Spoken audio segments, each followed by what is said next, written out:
नमस्कार, मैं आपके साथ निशा निगम। आप देख रहे हैं एबीपीएस खबर। जिस तरह कोरोना महामारी के दौरान लोग मदद को लेकर दर दर भटकने को मजबूर हैं, ऐसे हालात में कई लोग जरूरतमंद लोगों की सहायता करते हुए मानव सेवा के प्रति कार्य कर रहे हैं। उसी क्रम में तराई ग्रुप कंपनी के चेयरमैन एवं दार्जिलिंग कंचन व्यू चाय बागान के मालिक अजीत अग्रवाल ने बड़ा हृदय दिखाते हुए पहाड़ वासियों के लिए इस मुश्किल दौर में मदद करने का बड़ा बीड़ा उठाया है। नामी समाज सेवी अजीत अग्रवाल ने कोरोना काल के दौरान स्वास्थ्य क्षेत्र में संसाधनों के अभाव को समझते हुए दार्जिलिंग जिला अस्पताल को इलाज के लिए आने वाले पहाड़ वासियों की समस्याओं के मद्देनजर 1 करोड़ 10 लाख रुपए मूल्य के लागत वाली सीटी स्कैन मशीन लगाने का सरकार को प्रस्ताव दिया है। इसके अलावा अन्य संघ संस्थाओं और अस्पतालों को 12 से 12 ऑक्सीजन कंसंट्रेटर प्रदान करेंगे। कोरोना काल के संसाधनों के अभाव से गुजर रहे पहाड़ के स्थानीय जनता के अलावा चाय श्रमिकों के लिए स्वास्थ्य सेवाएं एवं बड़ी समस्या बन चुकी है। एक समिति आय में स्वास्थ्य पर खर्चा करने के लिए कोलकाता जैसे बड़े शहर में जाना उनके लिए मुमकिन नहीं है। ऐसे ही पहाड़ के निम्न मध्यम परिवारों को भी इन्हीं समस्याओं से दो चार होना पड़ता है। इतना ही नहीं, उन्होंने अपने अधीन कंचन व्यू चाय बागान की कुछ जमीन सरकार के हवाले करने और उनके पट्टा को चाय श्रमिकों को देने का सरकार को आवेदन किया है। इसके साथ पहाड़ की जनता के विकास एवं समृद्धि के साथ साथ दीर्घकालीन स्वास्थ्य लाभ हेतु उन्होंने कहा कि यदि एडवर्ड फाउंडेशन उनके साथ मिलकर काम करे तो वह अगले 1 साल के भीतर 20 से 25 बिस्तर वाले अस्पताल का निर्माण करने का विचार कर रहे हैं। कोरोना जैसी भयावह महामारी में एक तरफ पहाड़ में सभी व्यवस्थाएं अस्त व्यस्त हैं, ऐसे समय एक चाय बागान मालिक के तौर पर जिला अस्पताल को 1 करोड़ 10 लाख का सीटी स्कैन मशीन का प्रस्ताव और 12 से 12 ऑक्सीजन कंसंट्रेटर प्रदान करके उन्होंने मानवता की अनूठी मिसाल कायम की है। इस तरह के समाज सेवी का निस्वार्थ सेवा भाव के कार्य करना निश्चित तौर पर प्रत्येक नागरिक के लिए उनके सराहनीय पहल को देखकर कृतज्ञता व्यक्त करने की भी आवश्यकता है। मैं 1 साल के अंदर 25 बेड का हॉस्पिटल बना के दे दूंगा। अग्रवाल साहब, आपने इतना अच्छा इतना सोच रखा दार्जिलिंग के लिए, इतना थिंकिंग रखा। अग्रवाल साहब, एक चीज आपको हम बोलूं, दार्जिलिंग सब डिवीजन में बहुत सारे ऐसे मुद्दा घाट है जो शोषण बोलते हैं, इसकी बेहाल है, कुछ खराबी परिस्थिति है, इसमें आप कुछ नजर देंगे? इस सिल्लीगुड़ी में एक शमशान घाट का प्रपोजल मेरा बहुत पहले दिया हुआ था।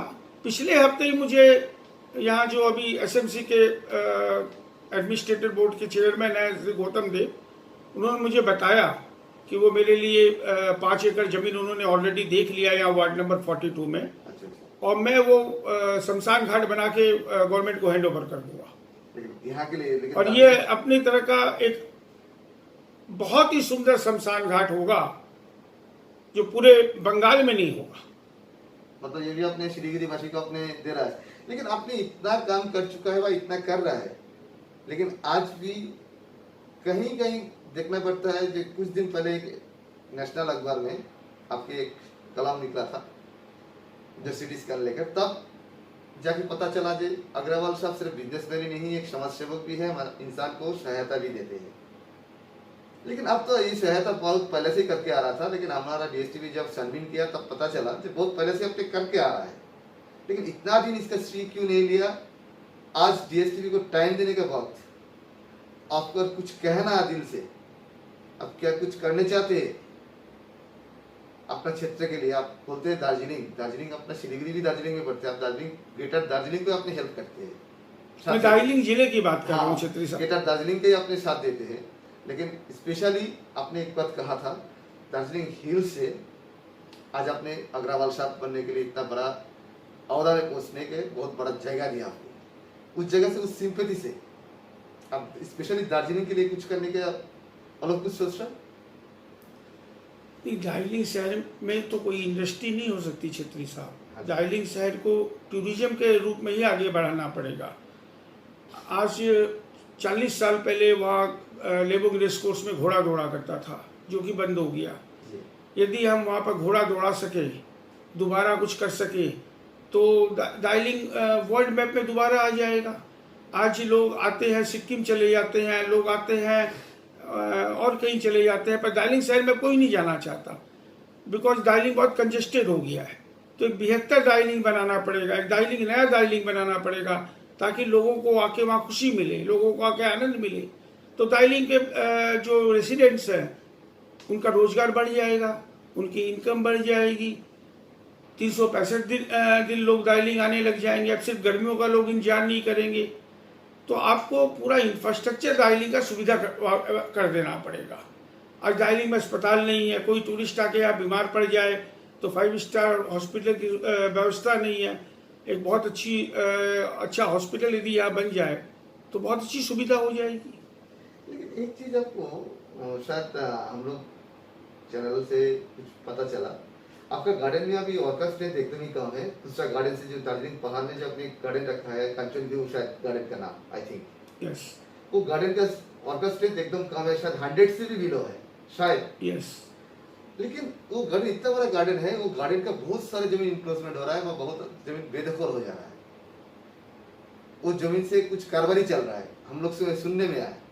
लेकिन आप गार्डन मालिक की हैसियत से आपने अभी तक क्यों स्टेप नहीं उठाया कि आप वो भी छेत्री साहब, मैंने 10 महीने पहले ही सरकार को लिखा है कि यहाँ वर्कर कम हो गए हैं, ज़मीन ज़्यादा है, कुछ ज़मीन सरकार मुझसे ले, मैं उनको देने को तैयार हूँ।